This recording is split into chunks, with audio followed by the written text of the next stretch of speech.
నేను ముఖ్యమంత్రిని అడుగుతున్నా, నీకు అసలు సిగ్గుందా?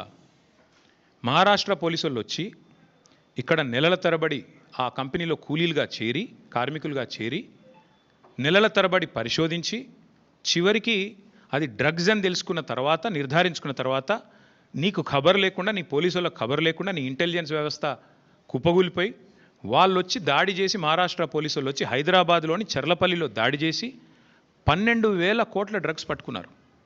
నేను ముఖ్యమంత్రిని అడుగుతున్నా, నీకేమైనా ముడుపులు ముట్టినాయి ఇలా?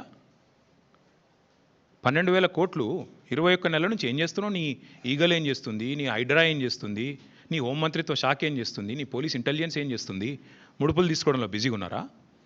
ఎట్లా? హైదరాబాద్లోని చెర్లపల్లిలో 12,000 కోట్లు. ఇది భారతదేశంలోనే రెండవ అతిపెద్ద డ్రగ్స్ ఇప్పటిదాకా దొరికింది. ఇదివరకు ఒకసారి గుజరాత్లో దొరికింది 21,000 కోట్లు. ఇప్పుడు రెండోసారి 12,000 కోట్లు. సిగ్గులేని విషయం ఏంటంటే, సిగ్గుపడాల్సిన విషయం ఏంటంటే, మన పోలీసులకు ఖబర్ కూడా లేదు. మహారాష్ట్ర పోలీసులు వచ్చి దాడి చేసేదాకా మన పోలీసులకు ఖబర్ కూడా లేదు. ముఖ్యమంత్రి గారికి ముడుపులు అందినాయి అనేది నా అనుమానం. అందుకే చూసి చూడనట్టు వేయండేమో, లేదా ముఖ్యమంత్రి బిజీగా ఉన్నాడేమో. ఏది ఎవడు రీట్వీట్ అవుతుండు వాని మీద కేసు పెట్టుర్రి, ఎవడు పోస్ట్ పెడుతుండు వాని అర్జెంట్ లోపలేయండి, లేదా గణేష్ కాడ పోయి కొద్దిగా స్టంట్ కొట్టినట్టు చేద్దాం, అక్కడ కేసీఆర్ పాటలు బాగా పెడుతురు, పోలీసు వాళ్ళు డీజే బాక్సులు గుంజుకోవాలి, యాంప్లిఫైర్లు గుంజుకోవాలి. గదే పని ఏమున్నది ఇవాళ పోలీసులకు రాష్ట్రంలో పని? పాపం పోలీసుల బండ్లలో డీజిల్ దిక్కులేదు. మేము మమ్మల్ని అరెస్ట్ చేస్తుంటే హరీష్ రావు గారు అడిగినారు, ఏమైనా నీకు టీఏ వచ్చిందని అడిగారు. పాపం ఆయన నవ్వుతుండు పోలీసు ఆయన.